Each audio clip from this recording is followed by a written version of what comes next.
Welcome to the World United. Welcome to the World United. Able to give us some of, Yes, yeah, in her words. I know you're yes. going I'm between so tracks. happy So that happens. I'm so happy to see you, Maggie. Thank you for joining. Ariel, thank you for Ariette. Thank you for joining. I saw our brothers playing the beautiful, I think it was a Senza or Kalimba. And I'm on the other track of the track one translating as well. That's why I can't talk much here. But I see your radiant faces and souls radiating that beautiful light that we all are.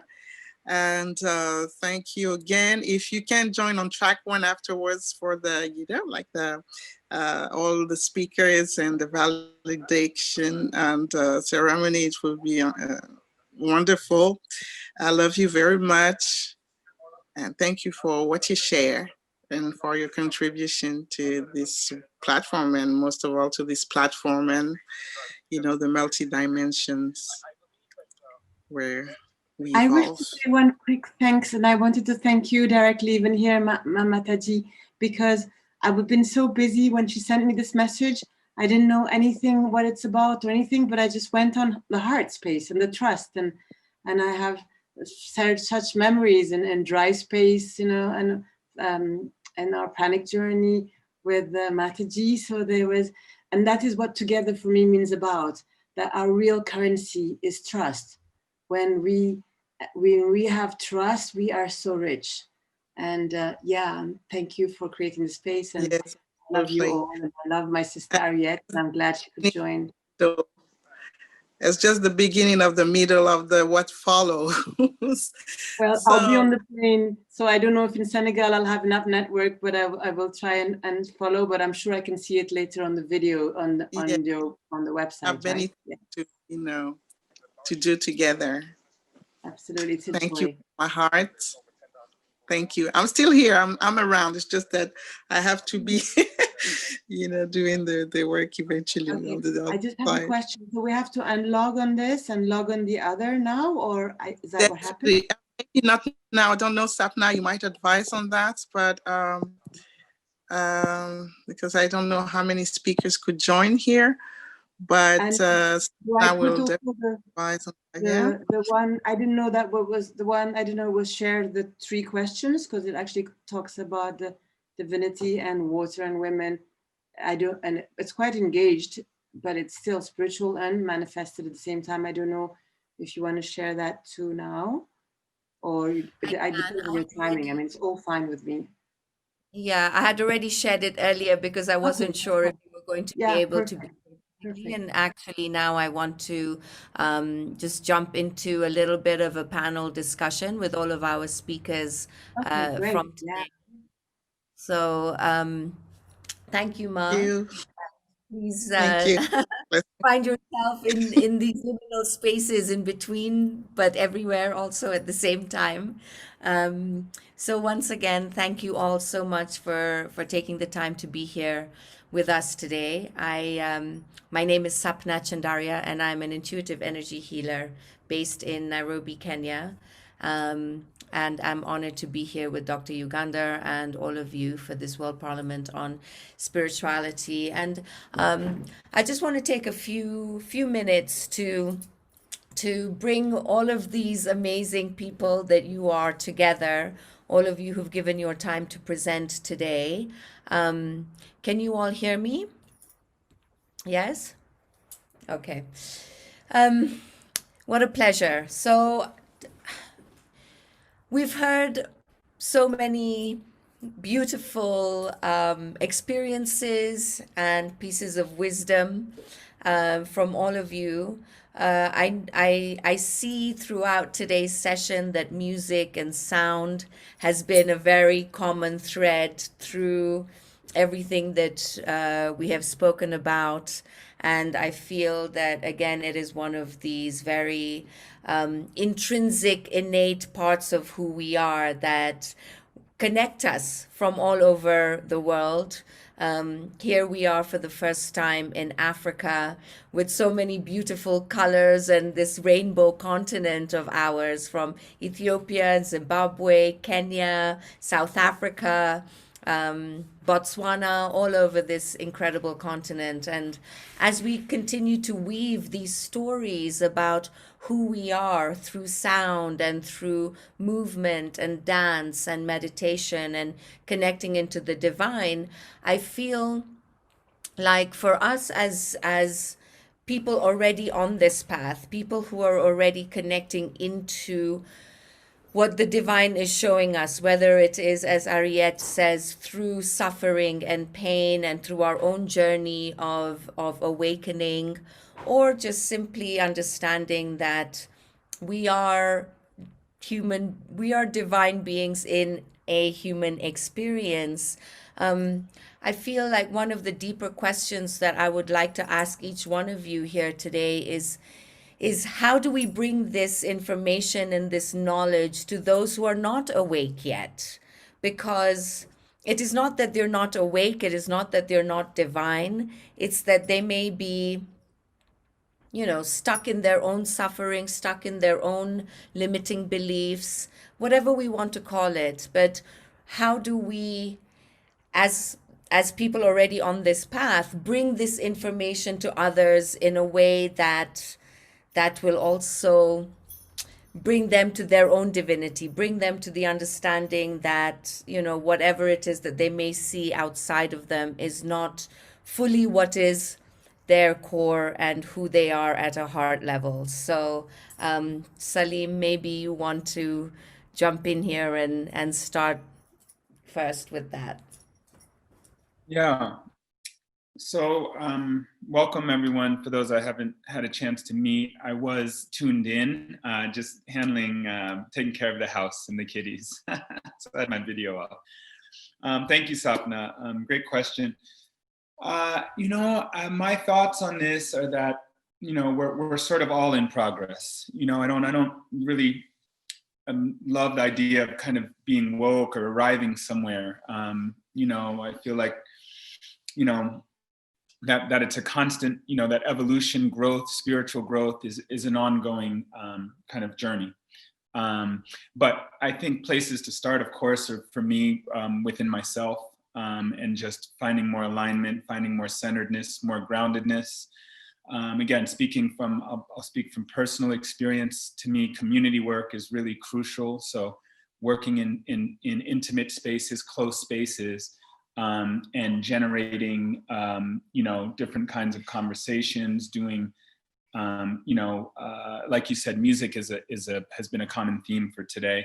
And so engaging with each other in these kind of ways, coming back to the fundamentals of learning to sing together, to play instruments. My work has been in the Kibera slum in Nairobi, and there's so much, so much talent, so much power, so much richness in that particular community. Some of the work that's been of interest to me is working with the youth that I work with, is working beyond the kind of the struggle mentality, and the idea that someone else has power. We're presented the world, we're presented life in this way, in this hierarchical way, this kind of patriarchal way of this top-down mentality. And I don't think that really reflects reality. It can often diminish us as people. And so a lot of my work has been in getting community spaces to understand their own value and power, and not assigning it to someone else, and not assuming that just because someone has a title or a position that somehow they're either more knowledgeable or more powerful than you are as an individual. So I think that, that sort of really understanding the value of who everyone is as a person outside of a lot of these structures that we have to operate inside of, which can often, again, diminish for various reasons, very historical reasons. If it's patriarchal, if it's colonialism, if it's kind of Western hegemony. I mean, we can kind of look at it in a lot of different ways, but understanding our own value outside of that, and really, and not necessarily believing, so I was talking to my daughter about the other day, is not who is kind of struggling with a little bit of anxiety, is not believing everything you think, is what I told her. Is really separating yourself from your thoughts that might be kind of bringing on these things. So stepping away from kind of the socialization that we have and understanding our own power, and then working within communities, for me, has been really essential. Yes, fantastic. Thanks, Salim. And I think that, yeah, thank you. And I think that again, as Salim and I are colleagues here in Nairobi, and we work with the Divine Feminine and Sacred Masculine together, actually as a retreat experience for our clients and guests. And I think that the time that we spend together, what Salim has regularly spoken about is how bringing the youth, the troubled youth from the slums, which is a big part of his work, into these spaces of community and empowerment. And Maji, you speak about the girls, and at the same way Salim brings in the boys and the masculine. And so finding these balances in our world is where I think we're all being drawn to, where we're all being pulled into this direction here. And so it's so endearing and so lovely to see everyone here, and sort of we're all speaking the same language, and yeah, it's beautiful. So Arietta, what about you? What do you think about this question of how to bring consciousness, spirituality, a deeper understanding of the self, a deeper knowledge of the self to the world, to those who may not quite be there yet? It's really interesting because I used to be very spiritual warrior-like, and I've had some years that I almost tried to force it on people, like, you should know this and you should open the heart and that's the place to be. But when you try to force something, it's a law of physics that you get resistance. So what I've realized in my life and my way is really embodying love and light, and being utterly true to my mission and God, Goddess. And what I've noticed is that even my parents have turned around, and especially my father, he's way more open than he used to be. So I feel the most important thing for me on my life's path is to just be me, talk about, what I believe in, but without forcing anything on anyone. So I always say to people, you can ask me anything and then I will respond, but I won't force things on anyone anymore. That having said, I'm still very spiritual warrior-like, but in a different sense. And I do organize events for people who are feeling drawn to embodying love more and being in the heart and divine light. And for this solstice, I'm organizing a worldwide event, a global 24-hour energetic, musical, joyful marathon. And it's called Joining Forces of Light. And many people around the globe, from Australia all the way to French Polynesia and Hawaii, are joining as facilitators to share their gifts. And Maji is one of them. But many people are actually facilitators, and through music, dance, meditation, healing, and it's a sharing from the heart. And that is one of the things I love to do as well, to initiate events like this, organize them, and so people can share from their heart. So yeah, I think that is the most important thing for me to touch upon this topic, this subject. Thank you. Thank you. And yes, I feel that it's definitely about moving into this space of living by example and not really forcing anything on others, but to just hold your space and to hold your energetic frequency as you are. Because again, the reminder that we are all this unique frequency. We're not here to be exactly the same as each other, but to find this confidence and this truth and this I guess, trust in ourselves that, you know, whoever we are, we're meant to be here as we are. We're not meant to be like anybody else. And I feel that this knowledge going into sort of our future generations is absolutely key to their happiness, to their understanding of who they are from a level of living a purpose, you know, and living their soul purpose and what that means to them as the new generation. I think that, you know, yesterday on one of the panel discussions we were talking about the evolution of humankind through consciousness versus through a physical evolution, and this is really where I feel the next future generations are coming in very, very strongly and very also more advanced, more enlightened than we were in our generations, and we were more enlightened and advanced, well, you know, more awake, let's say, more aware, more conscious than our parents' generation. So each generation is definitely coming in you know, with their own things, and more again from this place of being able to just be who they are as well. So yeah, thank you for that, Arietta.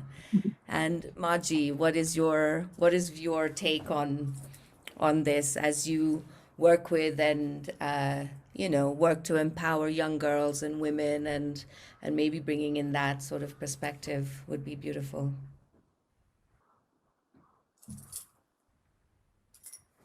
It's a very large topic. Firstly, I just wish to honor what Ariette is doing, because the second time I joined, what she didn't mention is she's putting a lot of hours of herself and a few people, and the first time of herself, now maybe a few people, for something that's actually being offered for free, that, you know, everybody can have access. And I did some chanting with my kids, and what I told them is, wouldn't you like to share what we enjoy and how we bring our frequency up in our space for people who are maybe all alone, you know, especially in this confinement or in their home and are only watching TV?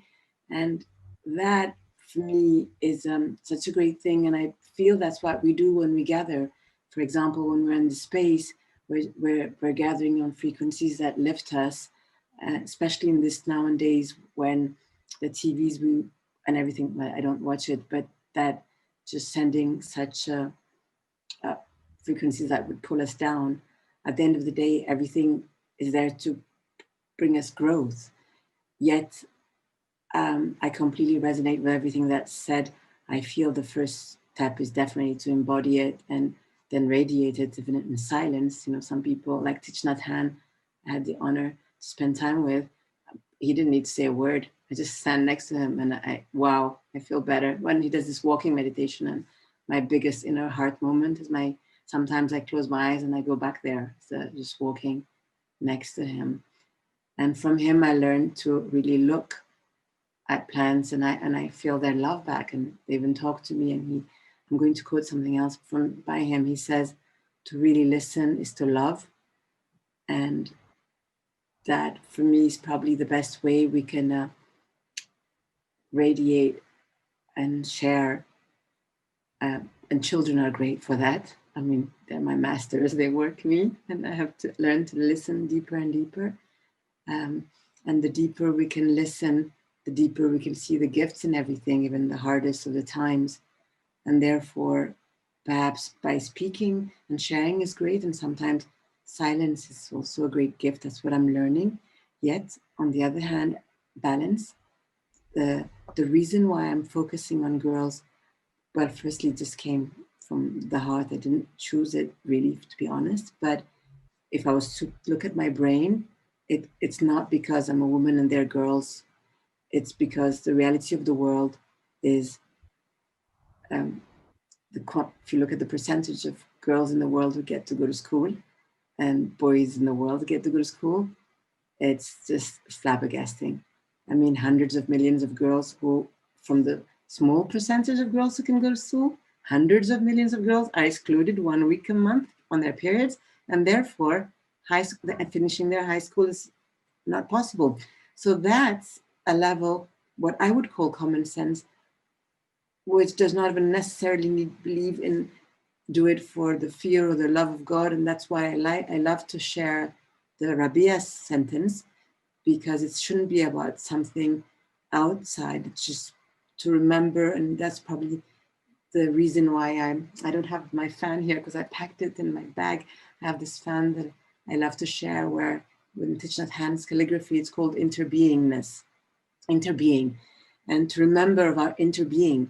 So sometimes, and music or whatever does it, to bring a place where we can find a way where we have a heart connection. And when that space, then I can now, people can listen to each other where the love is there.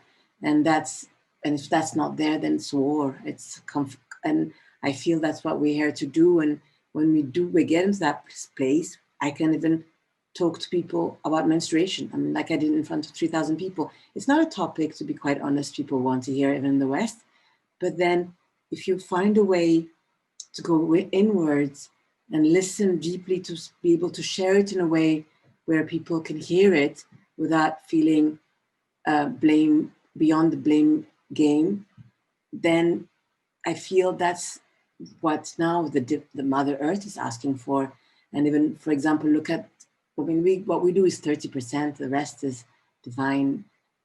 Like now people are talking about the environment, and that's very dear to my heart as well. And we're having a problem reducing the carbon thing. COVID came, and just 3 months, I could see the stars in Paris. The nature was better. So sometimes what we say is bad for one is good for others. So beyond this judgment, I feel that if we rise up to do our embodiment, our duty, like the previous speakers shared, then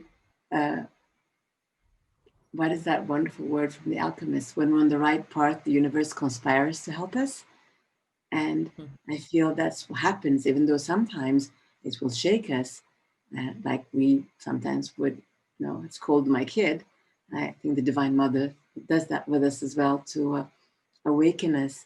So what I would say, and I feel we're all walking each other home, and it is, like Salim said, and continuous unfolding. And yeah, like the universe, it's actually just scientific. This is not even about belief. The universe is expanding, and we are part of it. But really, my biggest invitation for myself, as well as for the world, is a larger inclusiveness and deeper listening. Because if people everywhere, especially those who were really aware of the gravity of the situation on children and girls, I have a hard time imagining the situation would be as grave. Of course, there's some people who don't care, but there's a lot of people who are unaware. And for that, it's important to share. But like Ariette says, not in a way that's forcing, and you should know this, and this is important, and open your heart. But yeah, skillful means. And the Buddhist masters, they call it skillful means. And to have skillful means to get home, get to the heart connection. And I feel that's what we all aim to do and continue growing upon.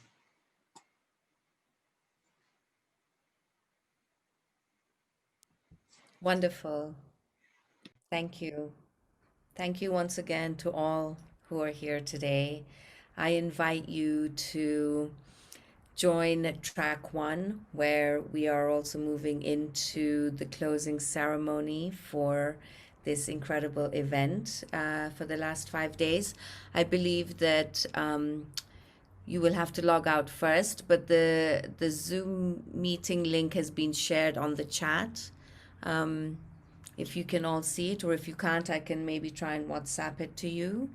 But it is my absolute honor and pleasure to be here with all of you today. And I will see you in track one.